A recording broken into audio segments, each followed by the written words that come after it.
네. 오늘 본문을 담고 있는 이 마태복음 13장은 하나님 나라에 대한 예수님의 다양하고 또 다측면적인 설명을 담고 있습니다. 예수님 여기서 네 종류의 땅에 떨어진 씨앗의 비유, 그 비유에 대한 설명, 그리고 가라지 비유를 통한 마지막 때의 심판을 이야기하십니다.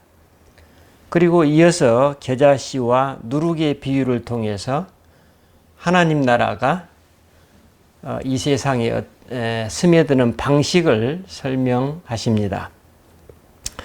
그리고 마지막으로 오늘 본문에서 이 세 가지 비유를 또 예로 드시면서 오늘 우리에게 실존적인 차원의 복음과 구원에 대한 도전을 주고 계십니다. 어떤 복음이고 어떤 도전입니까? 먼저 예수님은 천국은 마치 밭의 감추인 보화와 같으니 어떤 사람이 이를 발견한 후 숨겨두고서 기쁨에 겨워 돌아가서 자기의 소유를 다 팔아 그 밭을 산다는 이야기입니다. 이 비유는 자기의 소유를 다 팔아 그 밭을 샀다는 설명으로 보아 천국의 가치와 그 천국을 소유하기 위해 치루어야 할 대가에 대한 메시지임을 알 수 있습니다. 역사가 요세푸스에 따르면 예수님 당시 이스라엘에서는 가치 있는 귀중품을 땅에 묻어두었다고 합니다. 이 방법이야말로 전쟁이나 혹은 불안한 정치적 사태에 대비하는 최선의 방법으로 여겼던 것입니다. 하지만 이 귀중품을 감추었던 사람이 죽임을 당하거나 포로로 끌려가면 그 보물은 아무도 모른 채 땅에 묻혀 있거나 혹은 다른 사람에 의해 우연히 발견되었던 것입니다. 즉, 이 감추어진 보화의 비유는 어떤 사람이 이 보화를 우연히 발견했을 때 그 보화를 합법적으로 소유하기 위해 기쁨으로 모험을 감행했다는 것입니다. 그래서 그 사람은 자신의 전 재산을 팔아 보화가 감추어져 있는 그 밭을 사는 것입니다. 사실 그는 그 보화를 위해 자신의 전 삶, 혹은 자신의 모든 것을 거는 것입니다. 그런데 오늘 본문은 이 거래를 기쁨의 모험이라고 규정하고 있습니다. 여러분, 오늘 내가 살아가고 있는 삶에서 이런 기쁨의 모험을 경험하고 계십니까? 저는 근래 유튜브에서 시골의 헌 집을 구입하여 완전히 새로운 집으로 개조하여 살아가고 있는 사람들의 이야기를 접하곤 합니다. 그런 유튜브에서 제가 특별히 주목하게 되는 포인트는 그 집을 처음 매입했을 때의 모습과 매입 후에 이제 수리를 한 다음 수리를 마친 후에 모습을 비교하는 영상이었습니다. 사실 수리 전에 그 쓰러질 것 같은 허름한 시골집은 새로운 주인을 맡기까지 그 누구도 눈길을 끌지, 그 누구의 눈길도 끌지 못했습니다. 하지만 새로운 주인을 만나서 그 집은 환골탈태하여 완전히 새로운 모습으로 재탄생하게 됩니다. 완전히 새로운 모습으로 변신한 그 집을 보면서 저는 가끔씩 이런 생각을 해보곤 합니다. 만약 전 주인이 이런 아이디어를 가지고 있었다면, 이런 안목을 가지고 있었다면 과연 그 집을 그런 헐값에 팔았을까? 사실 그 허름한 집은 단지 새로운 집주인의 안목 하나 때문에 완전히 다른 가치와 의미를 갖는 집으로 새롭게 태어난 것입니다. 그런데 단지 이런 안목과 감각을 가지고 있다는 사실만으로 그 집을 소유할 수 있나요? 그렇습니다. 자신의 탁월한 안목과 감각을 뒷받침해 줄 수 있는 신속한 결단력과 실행력이 중요합니다. 본문에서 자기의 소유를 다 팔아 밭을 산 사람과 마찬가지로 좋은 진주를 구하는 상인 역시 극히 값진 진주를 발견하자마자 자기의 소유를 다 팔아 그 진주를 산다고 말씀하고 있습니다. 그러므로 오늘 본문은 이해와 행동이라는 이 두 가지 측면에서 우리에게 도전을 주고 있습니다. 즉, 우리에게 있어 행동이 없는 이해는 아무런 열매도 맺지 못하게 됩니다. 또 역으로 이해가 없는 행동은 오래가지 못하고 쉽게 포기하게 됩니다. 이처럼 우리의 일상에서 이해와 행동은 상호 간의 작용을 통해 우리로 하여금 완전히 새로운 차원의 삶으로 변화시켜주는 매우 중요한 요소임을 알 수 있습니다. 우리는 여기서 이해와 행동 사이의 간극, 이 간극을 메우는데 모험이 요구되고 있음을 직감하게 됩니다. 기쁨을 발견함과 동시에 그 기쁨을 가로막아 서고 있는 도전이 기다리고 있습니다. 바로 여기 이 지점에 천국의 갈림길이 놓여 있다는 메시지입니다. 그런데 우리는 여기서 극히 값진 진주를 소유하기 위해 얼마의 재산이 있어야 한다는 조건이 주어지지 않았음에 주목할 필요가 있습니다. 이 말은 천국은 마치 엄청나게 쌓여있는 보물과 같은 것인데 이는 어떤 자격이나 조건을 충족시키는 어떤 액수가 아니라 다른 것을 다 팔아서 그 진주를 사기만 하면 됩니다. 그러므로 이는 내가 천국을 소유하는데 방해되는 모든 것을 버리면 그 진주를 얻을 수 있다는 메시지입니다. 결국 천국을 소유하는데 장애가 되는 것을 버리기만 하면 천국은 그저 주어져서 그 사람이 천국의 임자라는 것입니다. 하지만 여러분, 이 단순한 결정이 그리 쉽습니까? 감추인 보화, 값진 진주, 이것의 가치는 알고 있으나 그 값진 것을 소유하기 위해서는 모든 것을 다 팔아야 한다는 극단적인 희생이 요구된다는 것입니다. 예수님은 천국을 소유하기 위해 그에 걸맞는 대가가 반드시 요구되고 있음을 말씀하십니다. 우리는 복음서에서 예수님을 따랐던 제자들이 모두 이런 대가, 즉 모든 것을 버리고 그분을 따랐음을 발견합니다. 이는 그 대가가 양이나 크기에 따라 보상이 주어지는 것이 아니라 그 대가의 질적인 측면을 의미할 것입니다. 사실 제자들 모두는 각자의 삶의 조건이 참으로 각양각색이었을 것입니다. 하지만 제자됨의 조건이 그들이 재산을 얼마나 포기했느냐에 따라 결정되는 것은 아니었음을 알 수 있습니다.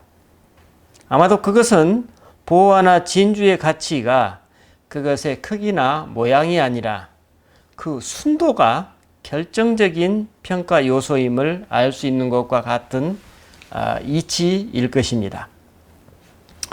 당시 이스라엘의 이집트 왕 바로에 관해서 회자되는 비유가 있었다고 합니다. 이집트 왕 바로가 이스라엘 백성을 자기 땅에서 나가게 한 후 왜 그 결정을 후회하고 마음을 바꾸게 되었는지에 대한 이야기입니다. 그 첫 번째 비유는 다음과 같았습니다. 이것은 랍비 요세라는 분이 이런 비유를 들었다고 합니다. 어떤 사람이 그가 유산으로 물려받을 땅을 하찮은 것을 사기 위해 팔아버립니다. 그런데 그것을 산 사람이 거기에 우물을 파고 밭을 일구고 나무를 심고 과수원을 만들었습니다. 이것을 보고 그것을 판 사람이 속상해 했습니다. 왜냐하면 그는 하찮은 것을 사기 위해 그 땅을 팔아버렸기 때문입니다.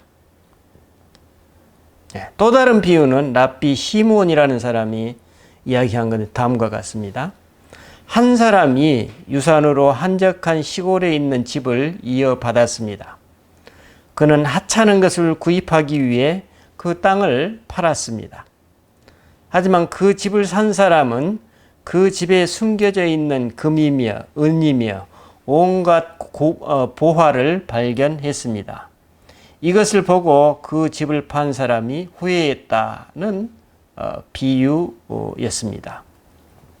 여러분, 이 두 비유는 이스라엘 사람들이 이집트 사람들이 이스라엘 사람들을 무시해서 그들로 하여금 집 짓는 허드렛 일이나 시켰는데 나중에 그들을 이집트에서 나가도록 허락한 다음에야 이제 그들의 가치를 알고 후회했다는 내용입니다. 이 두 비유는 유대인들의 출애굽 사건을 설명하기 위해서 전해 내려오는 비유이고, 오늘 본문은 예수님의 하나님 나라에 관한 비유입니다. 이 두 비유에 중요한 공통점이 있는데, 이 두 비유는 모두 한결같이 자신의 소유를 판 사람이 자신이 갖고 있었던 것의 진정한 가치를 알지 못했다는 점입니다. 그런데 여기서 한 가지 차이점이 있습니다. 유대 랍비들의 비유에서는 판 사람이 자신이 소유하고 있는 것의 가치를 모르고 너무 싸게 판 것을 후회하는 그 부분을 강조하고 있습니다. 그런데 예수님의 비유는 그것을 얻게 된 사람들의 기쁨에 강조점을 두고 있습니다. 그렇다면 이 차이점이 시사하는 바는 무엇일까요? 그렇습니다. 바로 다음 구절에 예수님이 그 의미를 설명하고 계십니다. 오늘 본문 47절로 50절 내용을 보면 예수님은 천국은 마치 바다에 치고 각종 물고기를 모으는 그물과 같다고 설명하십니다. 즉, 그물에 물고기가 가득 차면 그물을 물가로 끌어내어 좋은 것과 못된 것을 구분하여 좋은 것은 그릇에 담고 못된 것은 버린다는 것입니다. 이와 같이 세상 끝에도 천사들이 의인들 중에서 악인들을 갈라내어 풀무불에 던져버리는데 그들은 거기서 이를 갈 것이라고 말씀하십니다. 이는 본문 바로 직전 36절로 43절에 예수님이 설명하고 계시듯이 마지막 때에 밀밭에서 가라지를 구별해내서 불살라버린다는 가라지 비유와 그 맥을 같이 하고 있습니다. 그런데 이와 관련해서도 역시 당시 이스라엘에 가라지와 알곡에 관한 유사한 비유가 있었다고 합니다. 그 내용이 이렇습니다. 밀이 잘 자라서 열매를 맺게 되었는데 그러자 줄기가 뽐내며 말합니다. 나를 위해서 씨가 뿌려졌지? 그러자 잎이 말합니다. 나를 위해서 씨가 뿌려졌지? 그러자 밀알이 이렇게 말합니다. 잘 봐라. 추수 때가 가까웠고 이제 모두가 나를 위해서 씨가 뿌려졌음을 알게 될 것이다. 그리고 결국 추수 때가 되자 줄기와 그루터기는 불살라지고 가지와 잎은 바람에 날려 보냈습니다. 그리고 밀알만 곳간에 들여졌다는 비유입니다. 당시 이스라엘 사람들은 여기서 밀은 이스라엘 백성을, 그리고 줄기와 잎은 이방인들로 이해하고 있었습니다. 그러므로 이 비유는 당시 로마인들을 비롯한 이방인들은 세계가 자신들을 위해 만들어졌다고 생각하고 있지만 때가 되면 그렇지 않다는 것을 알게 될 것이라는 비유였던 것입니다. 이 비유에서도 역시 하나님의 심판의 때 가라지는 알곡과 분리되어서 불살라진다는 경고입니다. 우리는 이스라엘의 랍비들의 이 비유에서 예수님의 메시지와 현격한 차이점을 발견하게 됩니다. 이스라엘 랍비들은 알곡이 이스라엘 백성을 의미하고 가라지는 이방인들을 상징한다고 생각한 것입니다. 여기서 랍비들은 가라지인 이방인들의 오만을 강조하고 있습니다. 누구의 오만이요? 이방인들의 오만을 강조하고 있습니다. 하지만 예수님은 어떻습니까? 예수님은 알곡은 누구예요? 하나님의 자녀들을, 그리고 가라지는 악한 자들을 의미하고 있습니다. 그러니까 예수님께서는 이스라엘의 민족적인 구원 개념이 있지 않습니다. 하지만 랍비들의 비유에서는 이방인들의 심판에 초점이 맞춰져 있습니다. 그래서 이에 비해서 예수님 비유에서는 또 심판보다는 마지막 그때까지 참고 기다려야 함을 또 말씀하고 계십니다. 오늘은 방금 유대의 그 랍비 전통에서 내려온 심판과 구원, 그리고 예수님이 말씀하시는 심판과 구원을 우리가 비교해 보았습니다. 서로 비슷한 내용과 맥락의 비유를 사용했지만 예수님의 메시지는 그 내용면에서 상당히 폭발적인 어떤 측면을 지금 말씀하고 계십니다. 예수님은 지금 보화가 담긴 땅이나 집을 헐값에 팔아버리고 후회하는 사람들이 누구? 이집트 사람들이 아니라 바로 이스라엘 사람, 바로 당신들이라는 이 말씀입니다. 그러니까 완전히 뒤집어 버린 것이죠. 그래서 예수님 당시 유대인들이 자신들만이 조상들이 전한 구원과 그 구원을 주신 하나님의 자녀라고 자부하듯이 천국은 구원의 복음을 한번 받아들였다는 사실만으로 그것을 영원히 소유할 수 있는 것이 아니라는 메시지입니다. 이것이 바로 오늘 우리에게 주는 중요한 메시지라고 우리가 보여집니다. 그래서 천국은 나에게 복음을 주신 그 하나님께 근거를 두되 또한 지금 이 자리에서 내가 그 하나님 나라를 소유하며 누리고 있느냐는 질문입니다. 본문에서 예수님 메시지의 핵심은 천국은 마치 오래된 그러나 새로운 소식처럼 그 뿌리와 열매, 근원적 과거와 지금 현재가 내 안에서 공존하는 삶의 실제라는 것입니다. 다시 말하면 새로운 현재와 과거를 해치지 않고 또 과거가 현재의 복음을 제약하지 않는다는 것입니다. 하지만 당시 유대인들은 오래된 전통에만 매여 있었습니다. 그들은 이방인들처럼 세상이 자신들만을 위해 창조되었다고 자만하고 있었습니다. 그리고 그것은 앞으로도 변함이 없을 것이라고 생각하고 있었습니다. 그들은 그들에게 구체적이고 생생하게 와 계시는 그리스도의 현존, 새로운 소식에는 눈과 귀를 닫고 있었습니다. 그들의 신앙은 철저히 종교화된 것입니다. 그래서 그들을 향한 예수님의 메시지는 지금 당신들이야말로 하찮은 뭔가를 위해서 조상 대대로 물려내려온 값진 보화를 헐값에 팔아 넘겨버리는 어리석은 사람들이라는 것입니다. 그러므로 이런 유대인들은 복음을 통한 하나님 나라의 백성에서 제외될 것이라는 경고의 말씀입니다. 하지만 이 오래된 소식을 담고 있는 새로운 복음, 이 새로운 복음을 받아들이는 사람들, 예수님의 제자들은 어떻습니까? 그들은 조상들로부터 내려오는 유전이 없어도 괜찮습니다. 그들은 헐값에 매물로 나온 그 물건을 우연히 알게 되었고 일고의 지체도 없이 그것을 사들입니다. 그들에게 그 물건은 보물인 것입니다. 그들은 그 물건의 역사도 모르고 유래도 잘 모릅니다. 단지 지금 우연히 극상의 보물을 발견했는데 자기가 판단하기에 지금 이 보물을 놓치면 앞으로 일평생 후회할 것이라는 직관이 있습니다. 그래서 그는 이 기회를 놓치면 진정 그 보물을 두 번 다시 만날 수 없음을 직감하고 있는 것입니다. 그래서 그는 모든 것을 팔아서 재빨리 그 보물을 손에 넣습니다.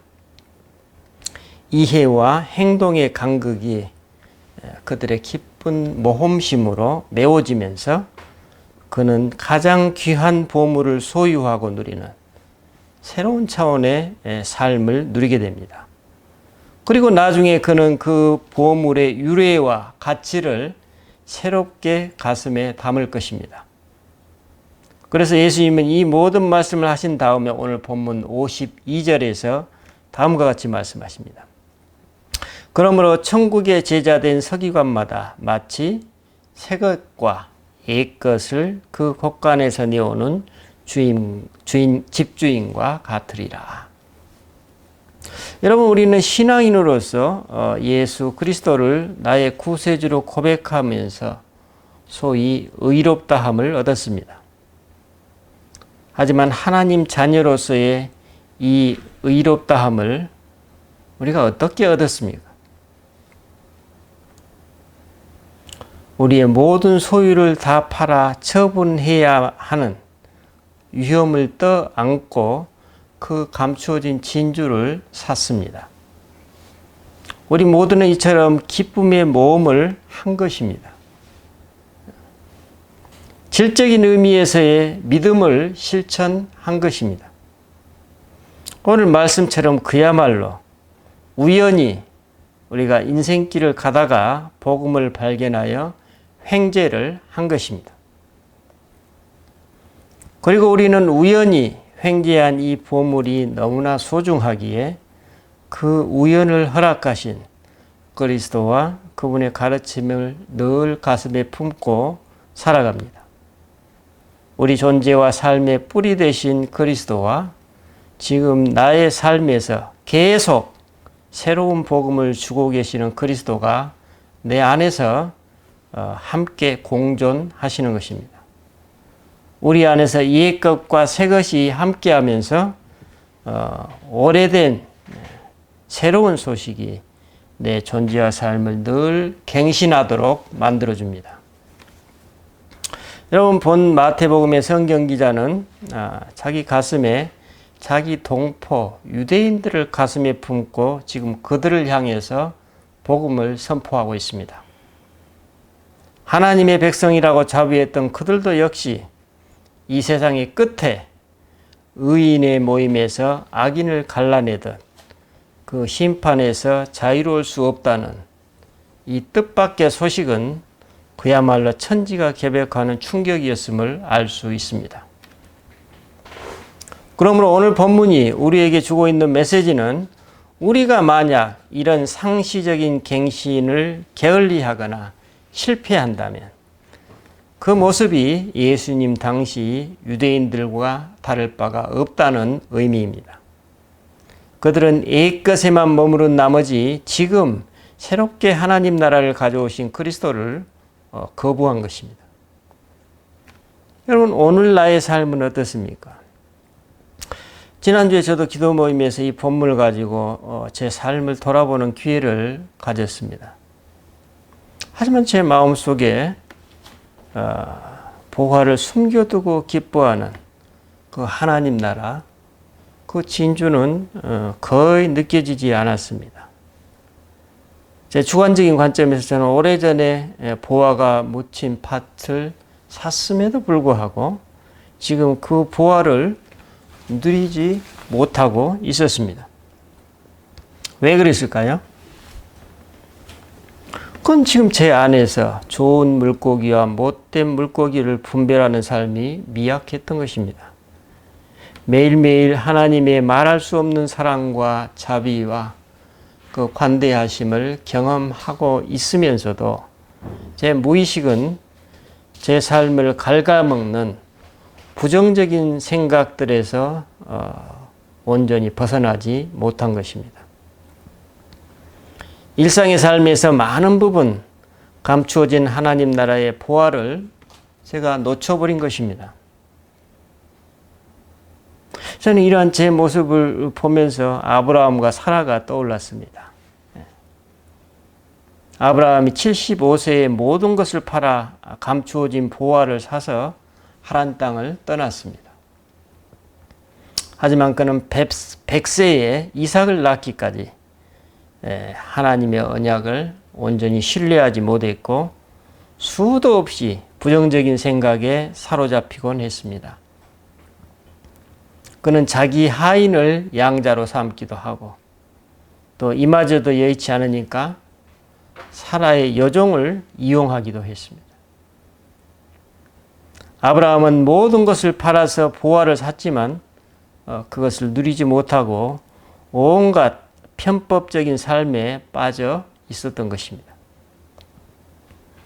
이런 맥락에서 사실 천국은 한 번 밭을 산 것으로 완전히 소유할 수 있는 것이라기보다는 그 이후에도 매일의 일상에서 삶의 순간순간이 감추어진 값진 진주를 분별해내고 그것을 선택하는 삶 그 자체라는 것을 알 수 있습니다.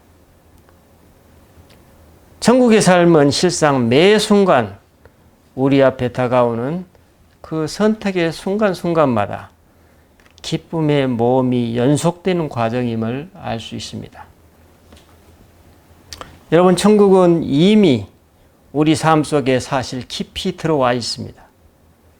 천국은 단지 이미 있는 그것을 누리기만 하면 되는 참으로 공기와 물과 같은 자유제와 같다는 것을 깨닫게 됩니다. 그러므로 문제는 그 감추어진 보화를 우리가 일상에서 얼마나 발견할 수 있고 그것을 얼마나 누릴 수 있느냐는 것입니다. 이런 삶이 일상화된 성도는 천국이 현세는 물론이고 내세에 이르기까지 지극히 당연하고 자연스럽게 될 것입니다. 하지만 이런 일상의 보화를 누리지 못하는 사람들은 풀무불 속에서 잃어가는 그런 삶의 실제를 자기 자신도 모르게 살게 된다는 예수님의 경고의 말씀입니다. 여러분, 우리 모두는 사실 우리 장로교에서 선포하는 대로 믿음 하나로 의롭게 된 사람들입니다. 의롭게 되었다는 그 사실 하나 가지고 모든 것이 자동적으로 우리를 구원에 이르게 하지는 못합니다. 오늘 예수님께서 말씀하십니다. 선택된 선민이라고 해서 그들이 자동적으로 하나님 백성으로 계속 유지되지 않는다고 오늘 말씀하고 계십니다. 오늘 우리에게 무엇이 지금 도전으로 다가오고 있는지 우리는 분명히 알 수 있습니다. 그것은 내가 오늘 매일의 일상 삶 속에서 보화를 선택하느냐는 것입니다. 그 선택을 위해서 내가 위험을 감수하느냐는 것입니다. 사실 그 위험을 감수하는 것과 그 사람이 느끼는 기쁨이 바로 비례하게 되어 있다는 천국의 원리를 이 시간 예수님께서 오늘 우리에게 말씀하고 계십니다. 기도하십시다.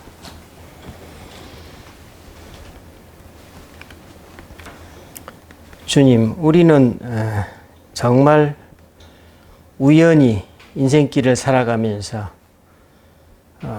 복음이라는 진주를 횡재하듯 얻었습니다. 주님, 횡재하듯 얻은 그 기쁨의 보화를 과연 우리는 어떻게 지금 간직하고 있는지 어떻게 누리고 있는지 잠시 오늘 되돌아보았습니다.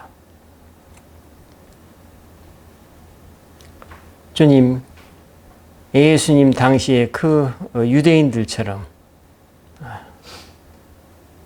과거에 안주하지 아니하고 지금 현재 하나님 앞에 깨어 있어야만 그 믿음이 온전하게 살아서 오늘 내 삶을 천국화 시킨다고 오늘 말씀하십니다.